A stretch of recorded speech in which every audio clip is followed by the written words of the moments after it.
साथियों नमस्कार। साथियों, पर्यावरण अध्ययन एवं शिक्षण शास्त्र आपके पूरे 8 यूनिट को मैंने कवर कर दिया है। सीजीटेट और छत्तीसगढ़ शिक्षक भर्ती दोनों के लिए समान सिलेबस। हम आज की सेशन में 3-4 वीडियो लेंगे साथियों। पर्यावरण अध्ययन में एनसीईआरटी के पूरे जो पॉइंट है उस पर कवर करेंगे। एनसीईआरटी कक्षा 3, 4 और 5 के मोस्ट इंपॉर्टेंट टॉपिक पर मैं डिस्कस करूंगा।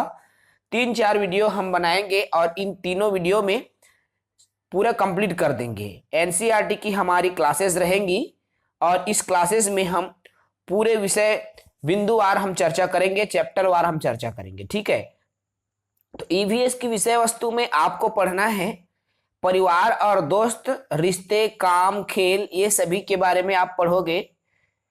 जानवर, पौधे कैसे कैसे होते हैं, भोजन, आश्रय, पानी, यात्रा, चीजें बनाना और करना, इन्हीं बिंदुओं पर हम पूरा चर्चा करेंगे भाई। ठीक है, तो चलिए सीधे वीडियो पर आते हैं। सबसे पहले जो हमारा टॉपिक आता है वो है परिवार जिसको फैमिली कहा जाता है। ये जो फैमिली है वह लैटिन भाषा के फैमुलस नामक शब्द से लिया गया है। फैमिली जो शब्द है वो लैटिन भाषा का शब्द है जिसका फैमुलस नामक शब्द से लिया गया है। आप देख सकते हैं ये जो चित्र में आपको दिखाई दे रहा है परिवार का चित्र है, जिसमें ये इंडियन फैमिली की बात की जाती है। यहाँ पर भारतीय जो परिवार है साथियों, संयुक्त परिवार होता है जिसमें कई सारे फैमिली एक साथ एक ही छत के नीचे रहते हैं, तो ये परिवार होता है। परिवार के अर्थ की मैं बात करूं तो परिवार का अर्थ है कुछ संबंधित लोगों का समूह जो एक ही घर में रहते हैं। परिवार के सदस्य परिवार से जन्म, विवाह और गोद लिए जाने से संबंधित होते हैं। देखो, परिवार का अर्थ ही होता है कि ऐसा समूह जो कि एक ही घर में एक ही छत में रहते हैं, जिसमें उसी परिवार में उसका जन्म होता है, उसका विवाह होता है, बाल बच्चे सभी उसी परिवार में होते हैं। परिवार ही एक सर्वप्रथम संस्था है जिसमें मनुष्य ने सामूहिक रूप से रहना सीखा। समाज में पहली संस्था परिवार है। समाज की पहली संस्था परिवार होता है और परिवार एक सामाजिक संस्था है। याद रखना, एक सामाजिक संस्था है। क्या? तो परिवार। मोस्ट इंपोर्टेंट भाई, यहां से प्रश्न आया है, परिवार एक सामाजिक संस्था है, इस बात को याद रखना है। ठीक है, आगे बात करें, लॉक ने परिवार के बारे में क्या कहा, फैमिली के बारे में क्या कहा, तो ऐसे व्यक्तियों का समूह है जो विवाह, रक्त या गोद लेने के संबंध द्वारा संगठित है, जो छोटी सी गृहिणी का निर्माण करती है और पति पत्नी, माता पिता, पुत्र पुत्री, बहन भाई के रूप में एक दूसरे से अंतः क्रियाएं करते हैं तथा एक सामान्य संस्कृति का निर्माण व देखरेख करते हैं। यही परिवार है लॉक के अनुसार। देखो, लॉक ने क्या कहा था भाई कि व्यक्तियों का एक समूह होता है परिवार, एक ऐसा समूह जिसमें विवाह होता है, रक्त का संबंध होता है, बाल बच्चे द्वारा वो संगठित होते हैं, एक छोटी सी गृहस्थी का निर्माण करते हैं, जो घर गृहस्थी बोलते हैं ना, जिसमें पति पत्नी आते हैं, माता पिता, पुत्र पुत्री, भाई बहन सभी एक दूसरे से अंतः क्रिया करते हैं और एक सामान्य देखरेख और संस्कृति का निर्माण करते हैं। यही परिवार है, लॉक ने कहा।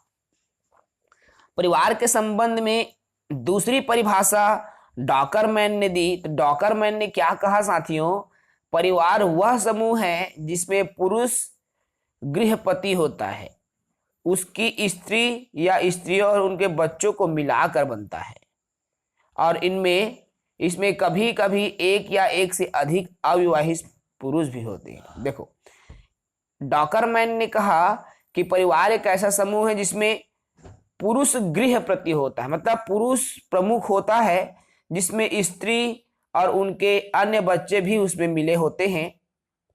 कभी कभी इसमें कई अविवाहित पुरुष भी आ जाता है, जैसे देवर हो गया, है ना, बेटे हो गए अविवाहित बेटे, तो ये सभी आता है ना। तो ये भी तो क्या होता है भाई, परिवार का निर्माण करते हैं। ठीक है। चलिए, परिवार के काम क्या है, उनके कार्य क्या है, इस पर भी आप बात करते हैं। तो मैकाइवर ने परिवार के कार्यों को दो भागों में बांटा है। मैकाइवर ने परिवार के जो काम होते हैं ना, उसको दो भागों में बांटा है। एक तो बांटा है आवश्यक कार्य और दूसरा है अनावश्यक कार्य।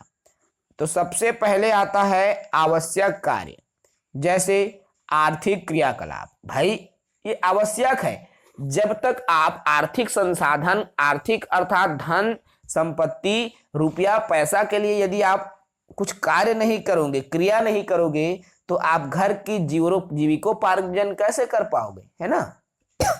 तो आर्थिक साधन जरूरी है, शिक्षा ग्रहण करना भी एक परिवार के लिए जरूरी है, और लैंगिक प्रजनन क्रियाकलाप भी जरूरी है। साथ ही साथ परिवार के आवश्यक जो कार्य है, जिससे कि दैनिक आवश्यकता रूपी जो कार्य है वो भी जरूरी है। तो ये प्रमुख है जो कि आवश्यक है एक परिवार के लिए। और कुछ चीजें जो परिवार के लिए आवश्यक नहीं है, तो वो क्या चीजें हैं भाई, उसको भी एक बार देखिए। तो अनावश्यक चीजें, अनावश्यक कार्य में मनोरंजन से संबंधित जितने भी कार्य हैं ये आवश्यक कार्य नहीं है। ठीक है, अनावश्यक कार्य में आता है। ठीक है साथियों, तो इनको बिल्कुल याद रखना है आपको, ये चीजें जरूरी चीजें हैं। चलिए बात करें अब हम, परिवार के अंदर सबसे महत्वपूर्ण आता है संयुक्त परिवार, जिसे ज्वाइंट फैमिली बोला जाता है। ज्वाइंट फैमिली में बहुत सारे पीढ़ी के सदस्य एक साथ रहते हैं, जैसा कि आपको चित्र में दिया गया है। तो संयुक्त परिवार को मैं बताऊं तो जिस परिवार में दादा दादी, माता पिता सहित दो या दो से अधिक पीढ़ी एक साथ रहते हैं। देखो, दो या दो से अधिक पीढ़ी के सदस्य जब एक साथ रहते हैं तथा घर में सबसे बुजुर्ग व्यक्ति उस घर के मुखिया होता है, उसी परिवार को संयुक्त परिवार कहते हैं। और घर पर सारे आर्थिक और सांस्कृतिक जो फैसले होते हैं उसी घर के मुखिया द्वारा लिया जाता है। अर्थात याद रखना, एक ही लाइन में अगर मैं बात करूं संयुक्त परिवार के साथियों, तो दो या दो से अधिक पीढ़ी के सदस्य जब एक घर में एक ही छत के नीचे रहते हैं तो उसे संयुक्त परिवार कहा जाता है। जैसा कि चित्र में दिख रहा है, बहुत सारे पीढ़ी, दादा दादी है, दादा दादी है, ये पापा मम्मी है, चाचा चाची हैं, और कई सारे पीढ़ियां इसमें दिखाई दे रही होंगी, है ना। बहुत बड़ा रूप होता है संयुक्त परिवार। संयुक्त परिवार के गुण की मैं बात करूं तो इसमें सुरक्षा की भावना होती है। भाई जहां पर सब लोग मिल के रहते हैं, एक दूसरे की मदद करते हैं ना, विभिन्न कार्यों का विभाजन हो जाता है। कोई भी कार्य है तो चाटी बराबर झूम जाते हैं, कार्यों को बांट दिया जाता है ना। संयुक्त परिवार में रहकर कुल व्यय कम होता है। देखो, कुल व्यय मतलब खर्च भी, जब परिवार बड़ा होता है ना साथियों, तो खर्च भी क्या होता है, कम होता है। कम खर्च में निपटारा हो जाता है।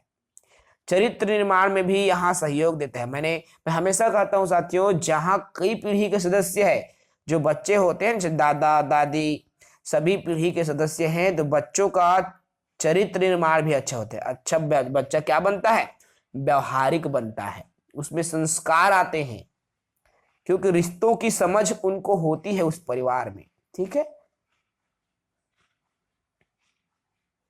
बुजुर्गों का भी यहाँ पर समावेश रहता है। भाई दादा दादी रहते हैं, है ना। मुश्किल समय में नहीं ढूंढनी पड़ती। देखो, मुश्किल समय में सहायता नहीं ढूंढनी पड़ती, इस परिवार की विशेषता है। इस परिवार में कुछ दोष भी है साथियों।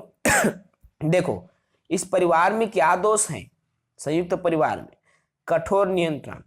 कठोर नियंत्रण मतलब जो मुखिया होती है उनको कठोरता से नियंत्रित करने की जरूरत होती है, नहीं तो ऐसे परिवार का विघटन हो जाता है। आवश्यकता पूरी होते रहने के कारण अधिकांश सदस्यों का आलसी हो जाना। देखो हाँ, इसमें यह भी होता है कि आलसपन आ जाती, भाई वो तो कम पैसे देते तो मैं कबर ज्यादा दहा, तो भाई इस तरह की एक भावना आ जाती है, तो ये ना हो। सामान्य निर्धनता होती है, इसके दोष है। जो बड़े परिवार रहते हैं वो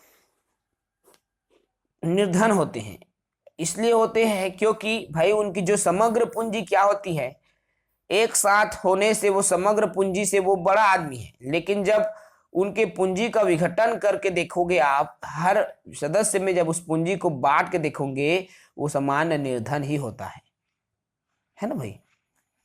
ये संयुक्त परिवार के दोष है।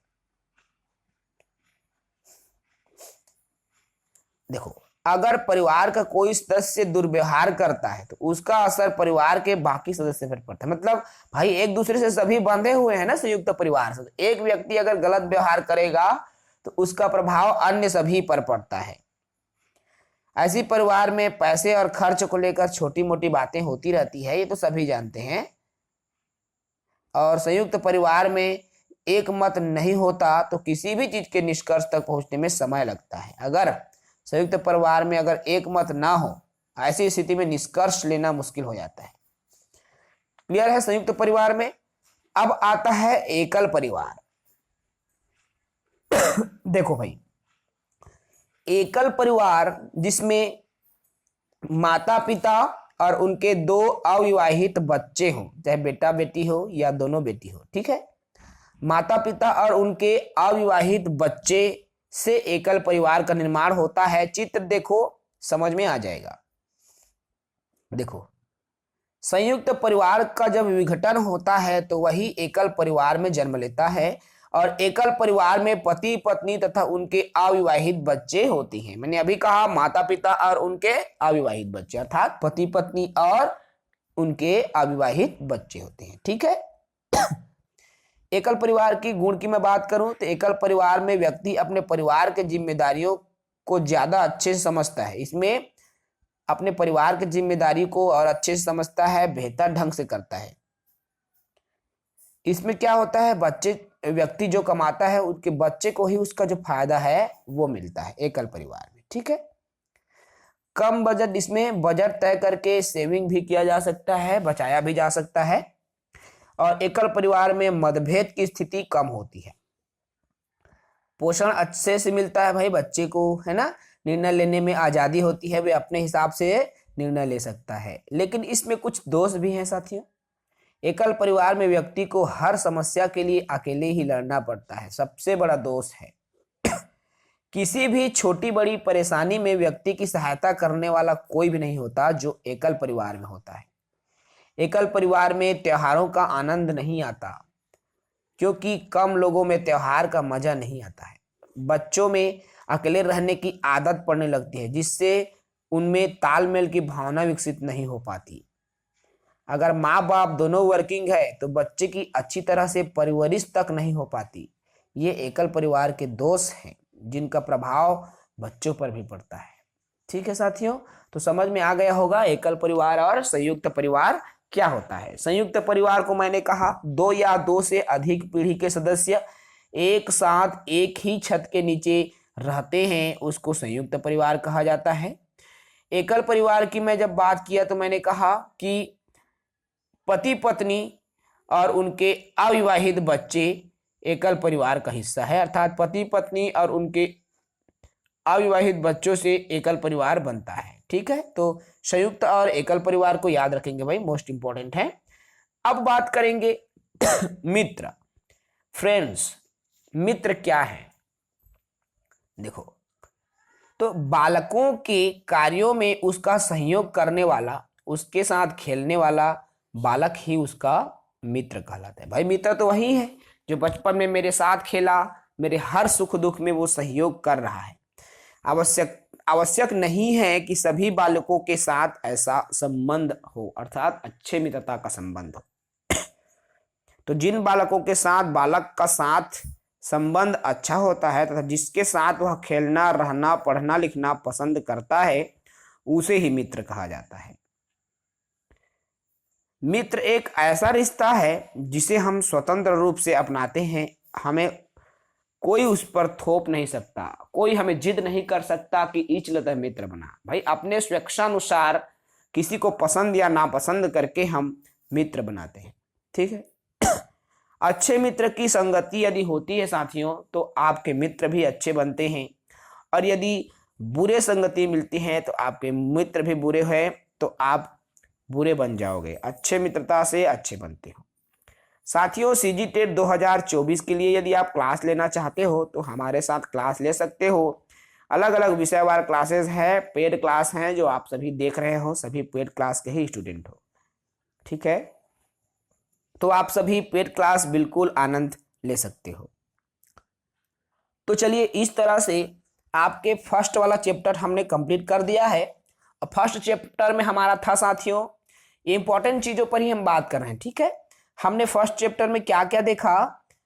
सबसे पहले देखा हमने संयुक्त परिवार, एकल परिवार पर बात किया, और मित्र क्या होता है। हमने इन 3 विषयों पर बात की। एक चीज और यहां याद रखना, मैं शुरू में भी बोल दिया हूं, परिवार एक सामाजिक संस्था है। याद रखना भाई, परिवार एक सामाजिक संस्था है, और ये पेपर में आ चुका है, मैं इसलिए बार बार रिपीट कर रहा हूं भाई, परिवार एक सामाजिक संस्था है। ठीक है, चलिए अब हम बात करें जंतु एवं पौधे की, animals and plants. Animals and plants की हम बात करेंगे।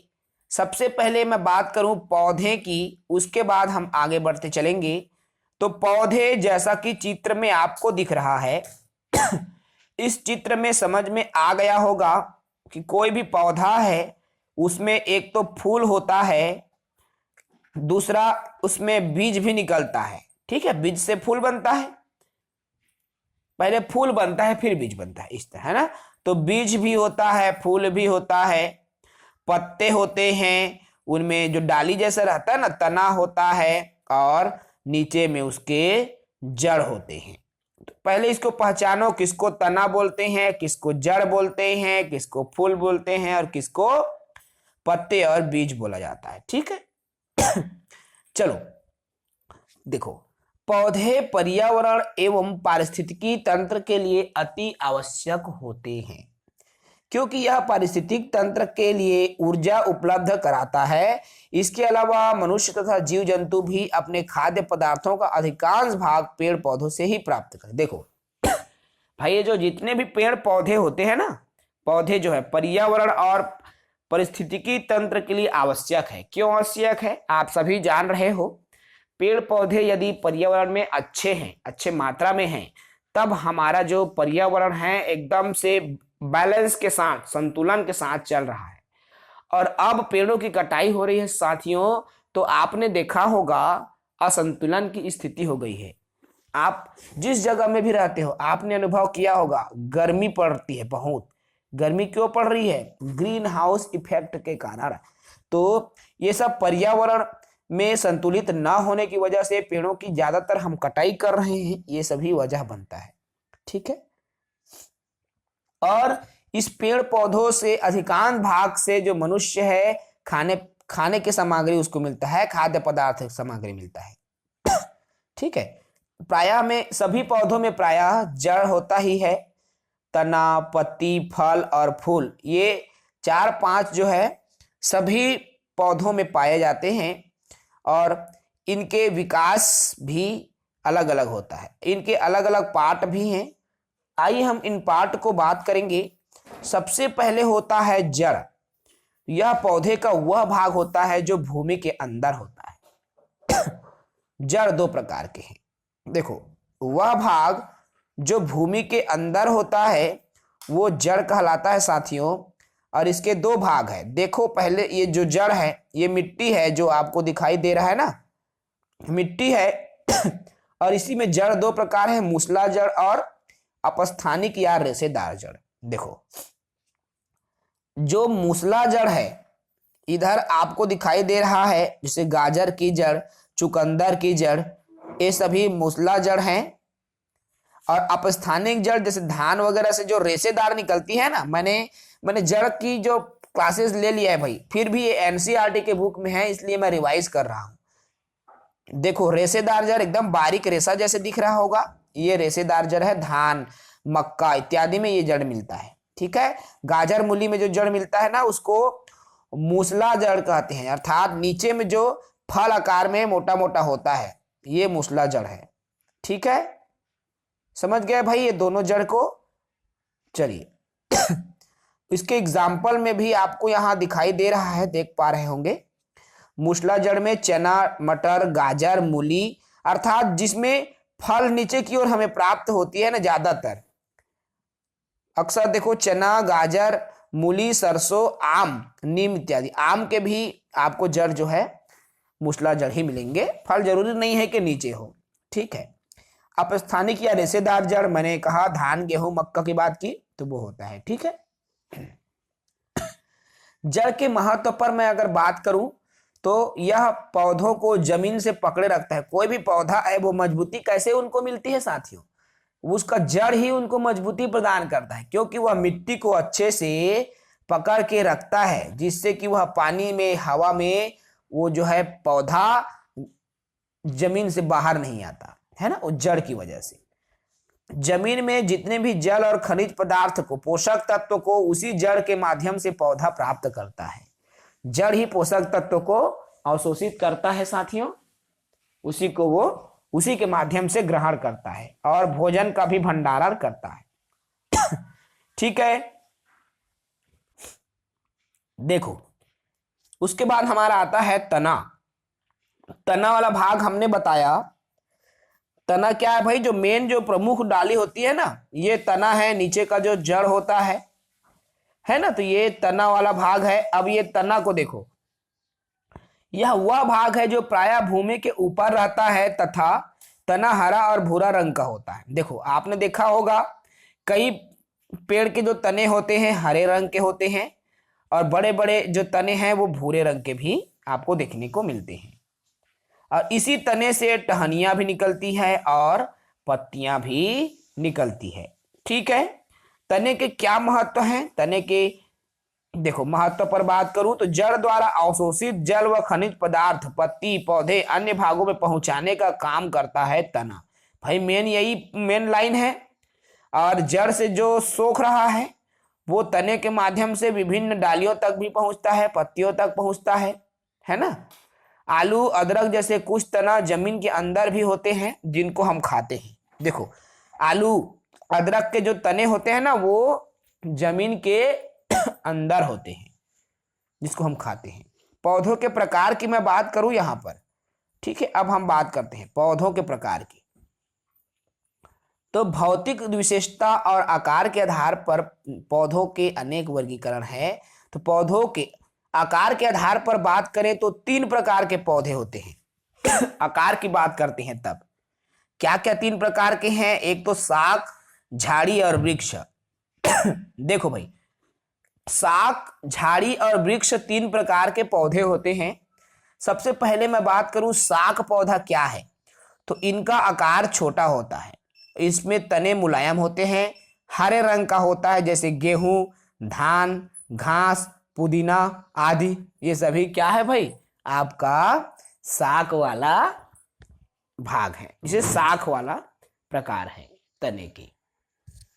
ठीक है, चलो आगे बढ़ते हैं। झाड़ी। दूसरा आता है झाड़ी। देखो झाड़ी क्या चीज है, तो इसमें क्या है, शाक से बने होते हैं झाड़ी, है ना।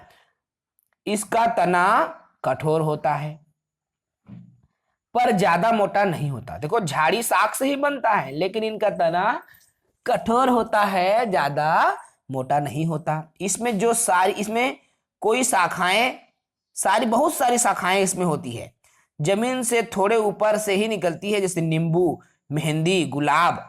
देखे हो कांटेदार पूरा आलम झाला माला जैसे रहता है, उसी को झाड़ी बोला जाता है।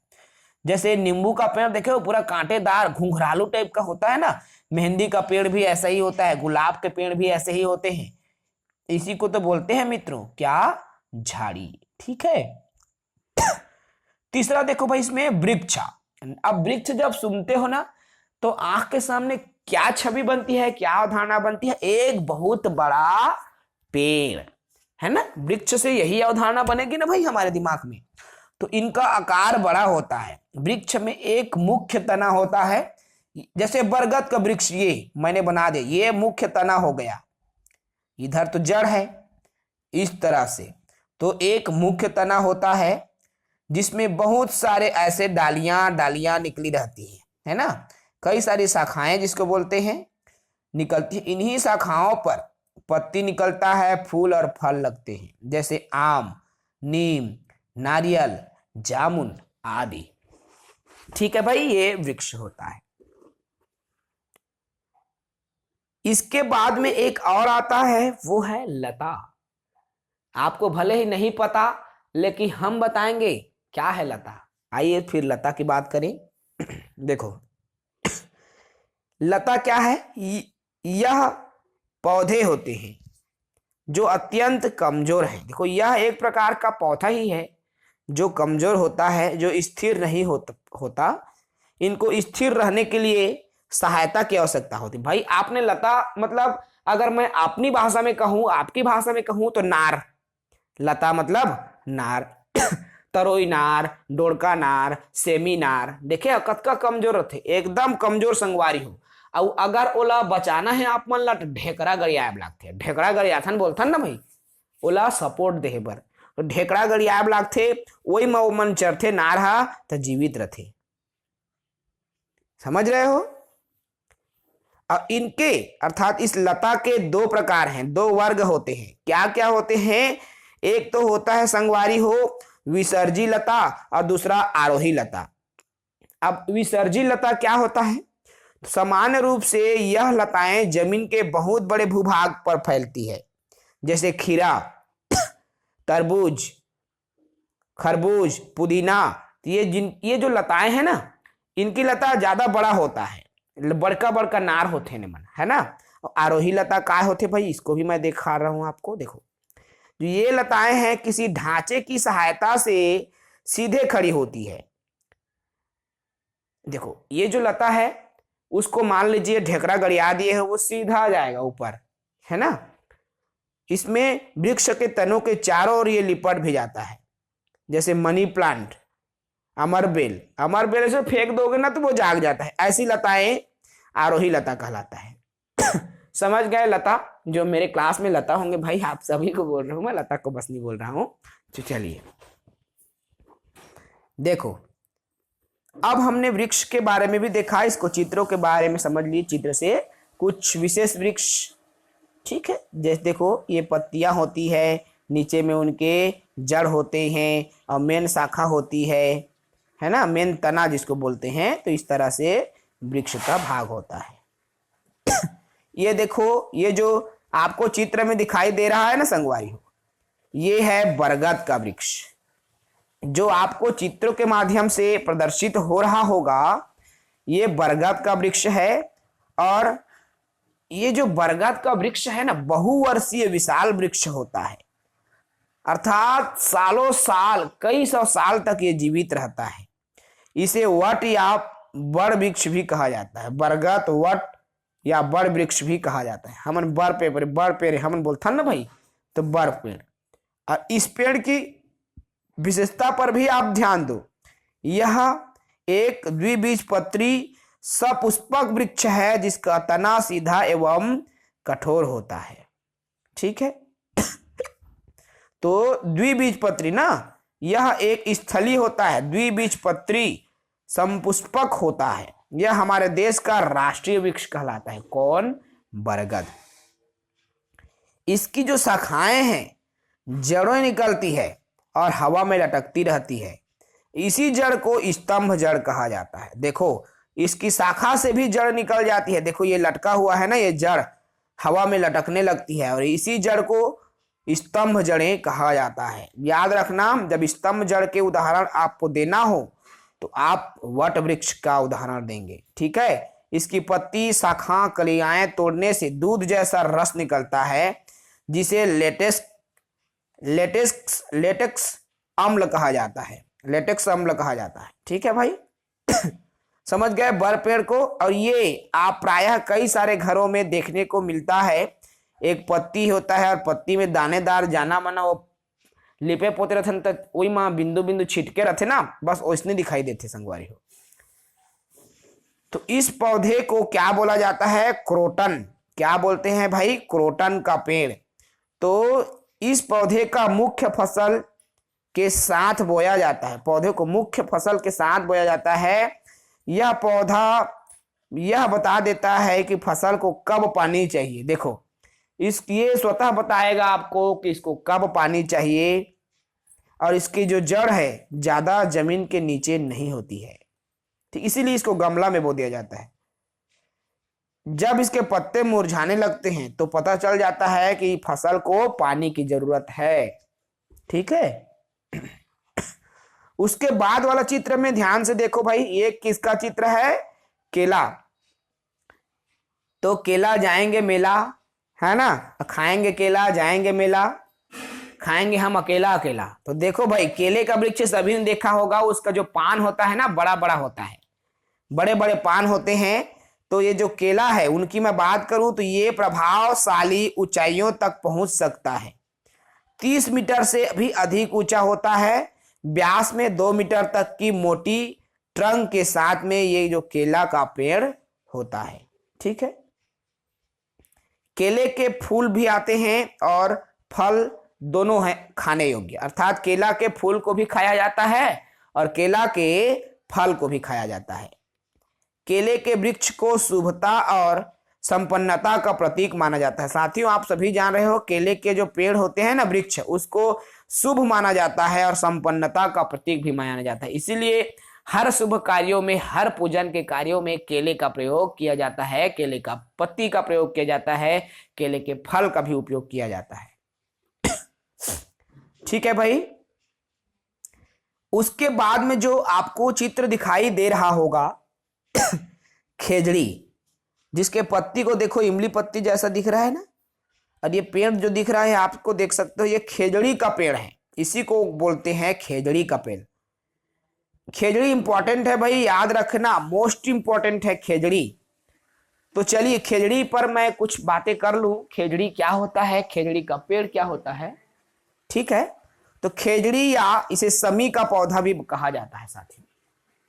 खेजड़ी या समी एक मरुस्थलीय वृक्ष है जो मरुस्थल में पाया जाता है, और ये कहाँ मिलता है? थार के मरुस्थल में और अन्य भागों में पाया जाता है। ठीक है, थार के मरुस्थल में पाया जाता है खेजड़ी का पौधा। संयुक्त अरब अमीरात में इसके घप कहा जाता है, इसको संयुक्त अरब में अमीरात में इसे घप कहा जाता है, और अंग्रेजी में यह प्रोसोपिस सिनेरिया नाम से भी इसको खेजड़ी के पौधों को माना जाता है। ठीक है, देखो भाई बात कर रहे हैं खेजड़ी की। ठीक है, तो इसको अंग्रेजी में प्रोसोपिस सिनेरिया नाम से जाना जाता है और इसका व्यापारिक नाम खांडी है। ठीक है, तो खेजड़ी की मैं विशेषता की बात करूं खेजड़ी की, तो इसमें ज्यादा पानी की आवश्यकता नहीं होती। खेजड़ी का पेड़ जो है जेठ के महीने में हरा भरा रहता है। जेठ का जो महीना आता है ना, जेठ की गर्मी जिसको बोलते हैं, उसी गर्मी में ये और हरा भरा रहता है। इसका फूल जो है झिंगर कहलाता है, खेजड़ी का जो फूल होता है झिंगर कहलाता है। इसकी फलियां से सब्जी खाते हैं, फलियों से इसकी सब्जी बनती है। दशहरे के दिन खेजड़ी वृक्ष की पूजा करने की भी परंपरा होती है। इसके पेड़ की छाल दवा का काम आता है खेजड़ी का। ठीक है, इसकी लकड़ी में कीड़े नहीं लगते, यह छायादार होता है। ये सभी विशेषता है साथियों खेजड़ी की। ठीक है, ये थार में पाया जाता है। आगे बढ़े हम रेगिस्तानी ओक की बात कर लेते हैं। रेगिस्तानी ओक क्या होता है, जैसा कि आपको चित्र में दिखाई दे रहा होगा रेगिस्तान में ये पाया जाता है। और कहाँ के रेगिस्तान जब बात आती है तो राजस्थान मत समझना मेरे मित्र, ये कहाँ पाया जाता है भाई? ऑस्ट्रेलिया के रेगिस्तान में ये रेगिस्तानी जो ओक है वो पाया जाता है मुख्य रूप से। ओक का जो पेड़ है बांज बलूत या शाह बलूत के नाम से भी जाना जाता है। रेगिस्तान ये जो ऑस्ट्रेलिया में पाया जाता है, ऑस्ट्रेलिया के रेगिस्तान में, इसकी जो ऊंचाई लगभग 4 मीटर तक होती है। 2 से 300 वर्षों तक ये जीवित रह सकता है। मतलब साथियों, इनका जो जीवन काल है रेगिस्तानी ओक का वो बहुत ज्यादा होता है। 2 से 300 वर्ष तक ये जीवित रह जाता है और इसकी 400 किस्में ज्ञात है, जिसमें कुछ लकड़ियां बहुत मजबूत और सघन रेशे वाली होती है। अर्थात इसके 400 किस्म की ये पाई जाती है। इसकी जड़ें गहरी होती है, यह पानी में स्थिर होती है, पानी तक जाए रहती है इसकी जो जड़ें होती है। ठीक है। इस जड़ की वृक्ष की जो ऊंचाई लगभग 30 गुनी गहराई तक जाती है। अर्थात उसकी ऊंचाई जो है 30 गुना, गहराई में जितना गया है उसका 30 गुना ऊंचाई होता है। इसमें जो पत्तियां होती हैं बहुत कम होती है। क्षेत्र के निवासी इस पेड़ के तने में पतला पाइप डालकर पानी बाहर निकालते हैं, क्योंकि मैंने कहा था जो जड़ होता है वो पानी को छुआ रहता है, इसीलिए पाइप डाल के इसमें से पानी निकाला जाता है, वहां के जो रहने वाले लोग होते हैं ना उसके द्वारा। ओक के फल को बांज भी कहते हैं। इससे टैनिन प्राप्त होते हैं जिसका उपयोग चमड़ा बनाने में किया जाता है। ओक के फल को बांज कहते हैं और चमड़ा बनाने के लिए इसका उपयोग किया जाता है। समझ गए? ऑस्ट्रेलिया में पाया जाता है भाई रेगिस्तानी ओक। उसके बाद आता है घटपर्णी। घटपर्णी जिसको नेपेंथिस कहा जाता है, शिकारी पौधा या पीचर प्लांट। देखो ये कैसे रहता है शिकारी पौधा, इसका जो मुख है खुला हुआ जैसा आपको दिखाई दे रहा है। ये कीटभक्षी पौधा के नाम से भी इसको जाना जाता है। इसको शिकारी पौधा के भी नाम से जाना जाता है। क्यों जानते हैं साथियों? जैसे ही कीड़ा इसमें आते हैं ना तो ये इसका मुख जैसा रहता है, उसी में आता है, कप से मुंह बंद हो जाता है, अंदर में घुस जाता है। ठीक है, चलो देखो, यह कीटभक्षी पक्षी कीड़े मकोड़े आदि को खाने वाला पौधा है। कीड़े मकोड़े के अलावा चूहों एवं छोटे जीव को भी ये खा जाता है। देखो जो पौधा है ना, क्योंकि खप से इसका मुख बंद हो जाता है जब कुछ आता है ना इसके पास में, कीड़े मकोड़े इत्यादि। इसके अलावा लंबा घड़े जैसा ये होता है, जैसा चित्र में दिख रहा है, पत्तीनुमा ढक्कन होता है। इसमें एक खास खुशबू निकलती है जिससे कीड़े मकोड़े इसकी तरफ आकर्षित होकर घड़े में फंस जाते हैं और इनका शिकार बन जाता है। ठीक है भाई, क्या पौधा है भाई? ये कीटभक्षी है ना, इसीलिए इसको कीटभक्षी के नाम से जाना जाता है। भारत में ये मेघालय में पाया जाता है और इंडोनेशिया और ऑस्ट्रेलिया में भी पाया जाने वाला पौधा है। इसका पेड़ जो है प्रकाश संश्लेषण की क्रिया भी करता है, नाइट्रोजन की पूर्ति के लिए कीटों का भक्षण करता है। देखो घटपर्णी इसको बोला जाता है। घटपर्णी पौधा दलदली और अधिक नमी स्थानों पर ज्यादा उगते हैं। समझ गए साथियों? अब आते हैं सहतूत का पेड़ क्या होता है। सहतूत के पेड़ के बारे में मैं बात करूंगा। पहले चित्र को देखिए, ये सहतूत का चित्र है जिसका जो फल है आपको दिखाई दे रहा होगा, इस पर हम बात करेंगे। ठीक है साथियों, तो सहतूत के बारे में हम बात करते हैं क्या होता है। देखो भाई, सहतूत का पेड़ कैसे होता है, चित्र आपने देख लिया। अब हम बात करते हैं सहतूत के बारे में। ये जो फल आपको दिखाई दे रहा होगा लाल लाल, सहतूत का फल है। इसका पेड़ छोटे माध्यम आकार का, अर्थात छोटा आकार का होता है, मध्यम आकार का होता है और तेजी से बढ़ने वाला पेड़ है। इनका जीवन काल कम होता है। सहतूत के पेड़ पर रेशम के कीट पाले जाते हैं। रेशम जो पालन हो इसी सहतूत पर होता है। सहतूत का जो पेड़ है भारत में मुख्यतः उत्तर प्रदेश, बिहार, झारखंड, मध्य प्रदेश, हरियाणा, पंजाब, हिमाचल प्रदेश इसकी खेती की जाती है साथियों सहतूत का, क्योंकि रेशम जहां से निकाला जाता है ना तो वहां पर इसीलिए इसकी सहतूत की खेती की जाती है। बिहार के भागलपुर शहर सिल्क सिटी के नाम से फेमस है। और सिल्क मतलब यहाँ पर रेशम, रेशम, इसीलिए रेशम उत्पादन होता है इसी पेड़ को जगाने के बाद में, इसलिए उसको सिल्क सिटी के नाम से भी जाना जाता है। ठीक है। उसके बाद में आता है कैक्टस। नाम सुने होंगे भाई, सभी जगहों पे, अधिकांश जगहों पे ये मिल जाता है। कैक्टस कांटों के आकार जैसा होता है। यह एक मरुस्थलीय पौधा है। इसे नागफनी के नाम से भी जाना जाता है। इसकी कई सारी प्रजातियां हैं, कुछ न कुछ प्रजातियां आपके भी आसपास में देखने को मिलता है। इसकी पत्तियां ही इसका तना होती है। इसमें पानी एकत्रित रहता है।